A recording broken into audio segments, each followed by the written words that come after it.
بسم الله الرحمن الرحيم. يا رب صل وسلم دائما أبدا على حبيبك خير الخلق كلهم. هو الحبيب الذي ترجى شفاعته لكل حول من الأحوال مقتحم.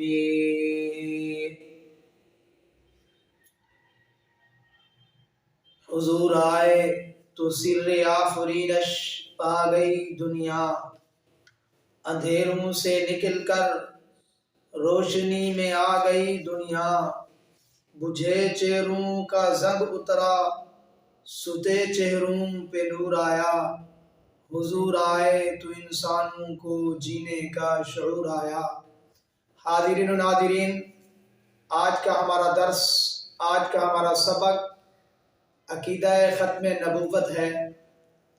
عقیدہ ختم نبوت کے متعلق ہم آپ کو بتائیں گے کہ اس عقیدے کی کتنی ضرورت ہے اور کتنی اہمیت ہے۔ اللہ تعالیٰ نے اس عقیدے کو قرآن پاک میں بیان فرمایا ہے۔ ختم نبوت کے متعلق تقریباً 76 آیات کے لگ بھگ جو اللہ رب العزت نے پیارے پیغمبر صلی اللہ علیہ وسلم کی ختم نبوت کے متعلق نازل فرمائی ہے۔ تو یہ اہم ترین عقیدہ ہے اور ہمارے ایمان کا بنیادی عقیدہ ہے، اس کی ہم نے حفاظت کرنی ہے۔ دیکھیے، دنیا کے اندر جو قیمتی چیز ہوتی ہے لوگ اس پر ڈاکہ بھی ڈالنے کی کوشش کرتے ہیں اور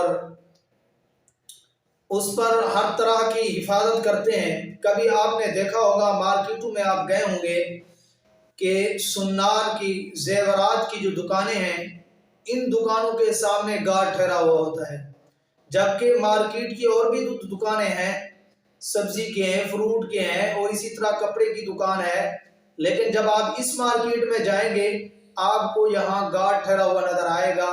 وجہ یہ ہے کہ اندر دکان میں چیز قیمتی ہے کہ ان کو خطرہ ہوتا ہے کہیں یہاں کوئی چور ڈاکو نہ آ جائے، لوٹ نہ لے۔ تو دنیا کی ان قیمتی اثاثوں کی حفاظت کے لیے ہم نے چوکیدار ٹھہرائے ہیں اور ہم نے حفاظت کے طور پر بندے ٹھہرائے ہیں۔ الحمدللہ الحمدللہ، اللہ نے ہمیں دین دیا ہے اور دین کے ساتھ ہمیں جوڑا ہے، اور پھر اس سے بڑا کمال یہ ہے کہ اللہ نے ہم سب کو ایمان دیا ہے اور کلمہ طیبہ سے ہمیں نوازا ہے اور ماں کی گود سے ہی ہمیں کلمہ ملا ہے۔ اس کلمے کا کوئی وزن نہیں کر سکتے۔ دنیا وما فیہا کو ترازو کے ایک پلڑے میں رکھ دیں اور اس کلمہ طیبہ کو دوسرے پلڑے میں رکھ دیں، پھر بھی یہ کلمہ جھک جائے گا جو اللہ تعالیٰ نے ہمیں یہ کلمہ دیا ہے ماں کی گود میں۔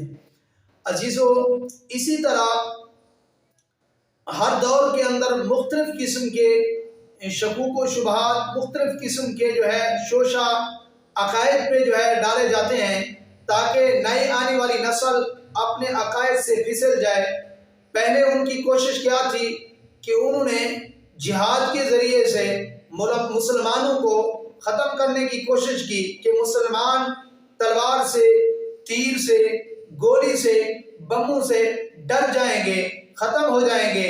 لیکن جب انہوں نے دیکھا کہ مسلمان جہاد کے اندر تو سینہ تان کے ٹھہرتا ہے، وہ آنکھوں میں آنکھیں ڈال کر کھڑا ہوتا ہے، اسے کوئی پرواہ نہیں اپنی جان کی، اسے کوئی پرواہ نہیں اپنے بچوں کی، اسے کوئی پرواہ نہیں ہے اپنے گھر والوں کی، وہ اپنے بیویوں کو بیوہ کرانے کے لیے، بچوں کو یتیم کرانے کے لیے اپنی جان کا نذرانہ پیش کر دیتے ہیں، اپنے مال کی پرواہ نہیں کرتے۔ تو پھر انہوں نے ایک دوسرا رخ اپنایا ہے، کسی طریقے سے یہ مسلمان عقیدہ ختم نبوت سے پھسل جائیں اور ان کے دماغوں میں، ان کے ذہنوں میں ایک نیا فتنہ ڈالا جائے، شکوک و شبہات کی کوشش کی جائے، کسی طریقے سے یہ لوگ عقیدہ ختم نبوت سے پھسل جائیں۔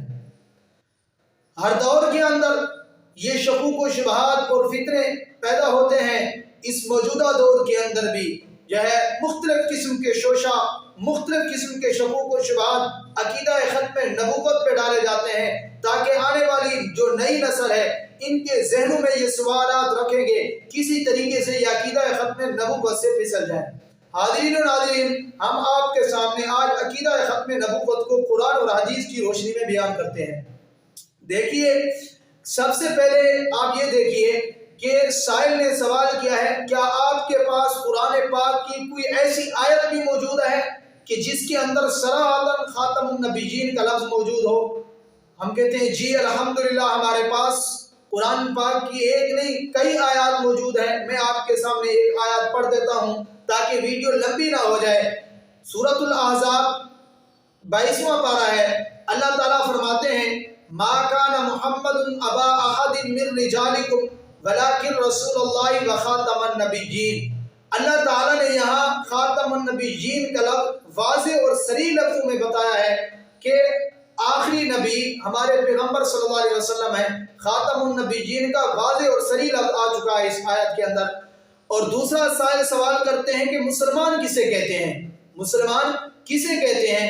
آپ ذرا دیکھیے، جو شخص اللہ کو اور اللہ کے رسول صلی اللہ علیہ وسلم کو اللہ کا آخری نبی اور رسول مانے، زبان سے اقرار کرے اور دل سے تصدیق کرے، یقین کرے، اور ضروریات دین جتنے بھی ہیں، بقیہ جتنے بھی ضروریات دین ہیں، اور ان پر وہ عقیدہ اور ایمان پختہ رکھے، اسے مسلمان کہتے ہیں۔ سائل پھر سوال کرتے ہیں کہ عقیدہ ختم نبوت سے کیا مراد ہے؟ عقیدہ ختم نبوت سے کیا مراد ہے؟ ہم کہتے ہیں کہ عقیدہ ختم نبوت سے مراد حضرت محمد صلی اللہ علیہ وسلم اللہ تعالیٰ کے آخری نبی اور رسول ہیں، اور ان کے بعد کوئی نبی اور کوئی رسول نہیں آ سکتا۔ پھر سائل سوال کرتے ہیں کہ فرماتے ہیں کہ ختم نبوت کے متعلق کوئی اللہ کے پاک پیغمبر صلی اللہ علیہ وسلم کی حدیث سنائیے جس کے بارے میں اللہ کے پاک پیغمبر صلی اللہ علیہ وسلم نے جھوٹے نبیوں کے بارے میں کچھ بتایا ہو۔ جی ضرور بتائیے۔ حضرت ثوبان رضی اللہ تعالیٰ عنہ سے روایت ہے، عرض کرتے ہیں کہ حضرت صلی اللہ علیہ وسلم نے فرمایا قریب ہے کہ میری امت میں 30 جھوٹے پیدا ہوں گے جن میں سے ہر ایک یہی کہے گا کہ میں نبی ہوں، حالانکہ میں خاتم النبیین ہوں، میرے بعد کوئی نبی نہیں ہو سکتا۔ یہ حدیث ابو داؤد شریف کے اندر بھی موجود ہے، اور بقیہ کافی ساری حدیث کی کتابوں کے اندر بھی یہ مختلف انداز کے ساتھ موجود ہے جو میں نے آپ کے سامنے پڑھی ہے۔ اسی طرح وہ کہتے ہیں، سائل سوال کرتا ہے کہ ختم نبوت کے متعلق وہ حدیث رسول سنائیے کہ جس میں منکر نکیر کا ذکر بھی آتا ہو۔ اس کا جواب یہ ہے کہ حضرت تمیم دارمی رضی اللہ تعالیٰ عنہ سے سوال قبر کی ایک طویل حدیث کے بارے میں کیا گیا۔ وہ روایت فرماتے ہیں کہ نبی کریم صلی اللہ علیہ وسلم نے فرمایا منکر نکیر کے سوال و جواب میں مسلمان کہے گا کہ میرا دین اسلام ہے، میرا نبی محمد صلی اللہ علیہ وسلم ہے، اور وہ خاتم النبیین ہے۔ منکر نکیر یہ سن کر کہیں گے تو نے سچ کہا ہے۔ دیکھیے حاضرین و ناظرین، تو یہ اللہ کے پاک پیغمبر صلی اللہ علیہ وسلم کی ختم نبوت پر سچی احادیث جو میں نے آپ کے سامنے پیش کی ہیں۔ تو امید ہے کہ آپ کو یہ عقیدہ قرآن اور حدیث کی روشنی میں سمجھ آ چکا ہوگا۔ میں آپ سے انہی الفاظ میں انشاءاللہ اجازت چاہوں گا، مزید انشاءاللہ اسی طرح اسی عقیدے کو ہم آپ کے سامنے رکھیں گے۔ اس وقت میں انہی الفاظ پہ آپ سے اجازت چاہوں گا۔ اللہ تعالیٰ سے دعا ہے اللہ تعالیٰ مجھے اور آپ حضرات کو عقیدہ ختم نبوت کے ساتھ ہمیشہ وابستگی رکھے اور عقیدہ ختم نبوت پہ ہماری موت آئے۔ جزاک اللہ۔ اللہ حافظ۔ کے لیے مفتی عبداللطیف کے آفیشل چینل کو سبسکرائب کریں۔ شکریہ۔